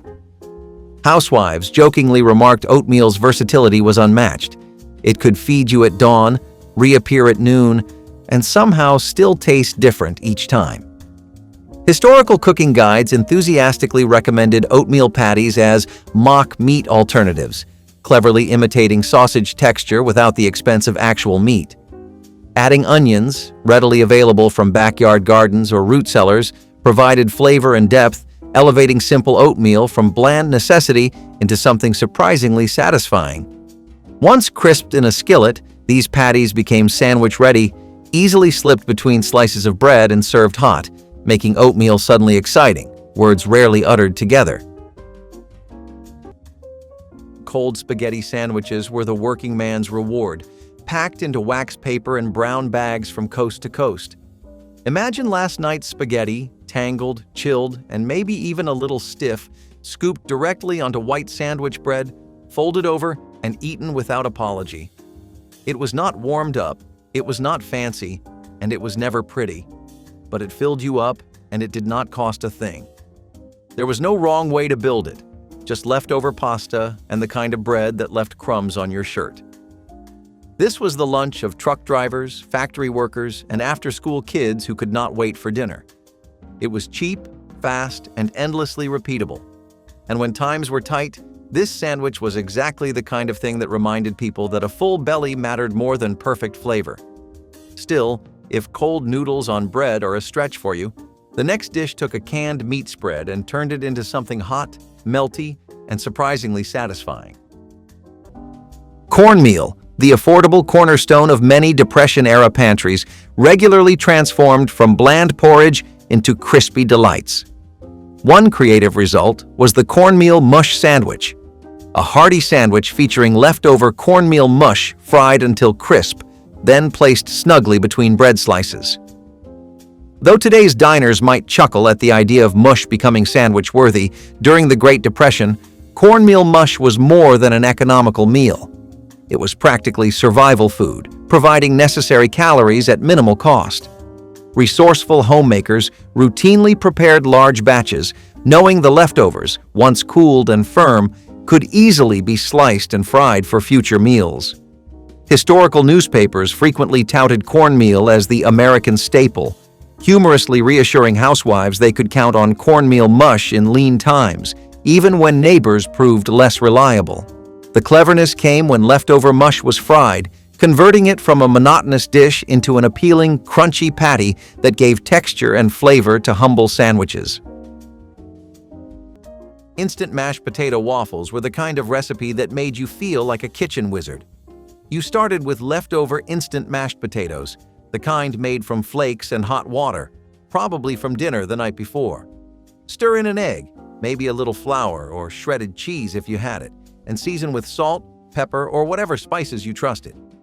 Then came the fun part. Scoop that mixture into a preheated waffle iron and press it down. The steam hissed, the edges sizzled, and in just a few minutes, out came a golden brown waffle with crispy ridges and a soft, creamy middle. It was crispy comfort in the form of something totally unexpected. You could top it with sour cream, green onions, bacon bits, or just a drizzle of butter. Serve it for breakfast, lunch, or dinner. It never missed. This was how you made something impressive without spending a dime more than you already had. And if you thought potatoes were versatile, just wait until you see how cereal milk turned into an after-school dream that somehow still had adults sneaking seconds. Corn has long been the reliable companion of American families, especially during the economic struggles of the 1930s. Frugality in the Depression-era kitchen meant nothing was wasted. Every spoonful mattered, leading to innovative dishes like the creamed corn sandwich. This sandwich featured leftover creamed corn thickened just enough to spread between slices of bread, transforming last night's side dish into today's main event. Corn was abundant, affordable, and deeply woven into American culinary heritage, so turning leftovers into sandwiches wasn't merely thrifty, it was practical culinary genius. Homemakers quickly realized that leftover creamed corn, thickened slightly with flour or stale breadcrumbs, could yield a surprisingly tasty sandwich spread. Creamed corn sandwiches became a clever way to feed large families without extra expense, all while sneaking in essential nutrients and fiber. Historical pamphlets even encouraged homemakers to use corn creatively, describing it humorously as the vegetable that kept giving, since families would see it repeatedly at meals, sometimes more than they wished. Creamed corn on saltines was not just a snack, it was a lifeline. This was the no-cook, no-fuss solution your grandmother reached for when money was thin and the pantry looked bare. A plate of plain saltine crackers would be laid out, and on top went spoonfuls of creamed corn straight from the can. No frills, no baking, just open, scoop, and serve. It was salty, slightly sweet, and had that perfect contrast of crunch and cream that made it strangely addictive. Some folks added a touch of pepper, others sprinkled cheese when they had it, but most kept it exactly how it was meant to be: plain, honest food. It was not glamorous, and that was the point. It was American ingenuity on a cracker, and for those who grew up with it, it tasted like home. Of course, if you really want to talk about strange combinations that somehow just clicked, wait until you meet the dessert that astronauts accidentally made trendy. Tuna tater stackers were one of those microwave miracles that made you feel like you were building something special out of absolutely nothing. Take a few thick-cut potato slices, microwave them until soft, and then layer them like bricks in a cheesy tower. In between each slice, add a spoonful of canned tuna, maybe mixed with a little mayo or mustard if you had it. Top the whole thing with a slice of American cheese, zap it again until melted, and you had what passed as a mini casserole for one. It was fast, easy, and endlessly customizable. Some folks added peas, others sprinkled breadcrumbs on top before that final zap. But everyone agreed on one thing. It was a lifesaver when dinner needed to happen fast and the fridge looked bare. Now, if you think that was creative, let us take a look at one of the wildest hot dog recipes to ever hit a vintage cookbook. Peaches and syrup are pretty much the ideal sugar rush for a boomer. They don't really do too well with all the stuff the youth drinks for beverages and sweets. I mean, Nutella cakes drizzled with chocolate syrup is a bit much, and so is a caramel frap from your local cafe. Canned peaches with syrup just hit the sweet spot perfectly, though, and it's something that takes boomers right back to their glory days in the 60s and 50s. It could be served as a dessert, eaten on its own, or paired with other sweet snacks to give you a refreshing and fruity meal. It went really well with ice cream, and it was also a must-have if you were trying any kind of fruit salad. Lots of housewives enjoyed how easy it made party preparation and the amount of variety they could get with it.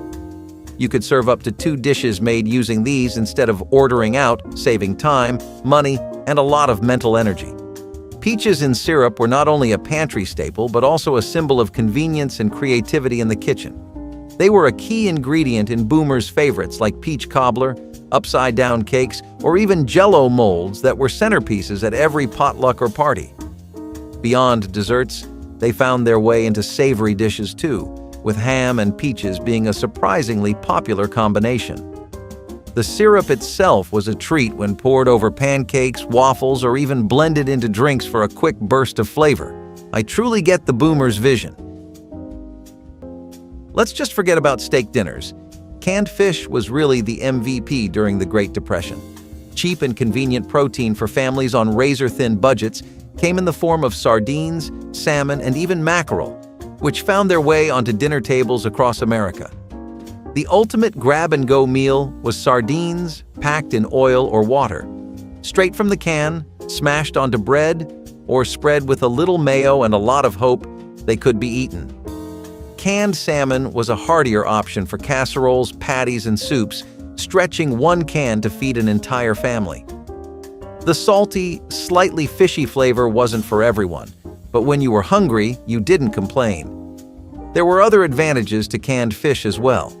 It was shelf-stable, good for months without refrigeration, and small enough to transport.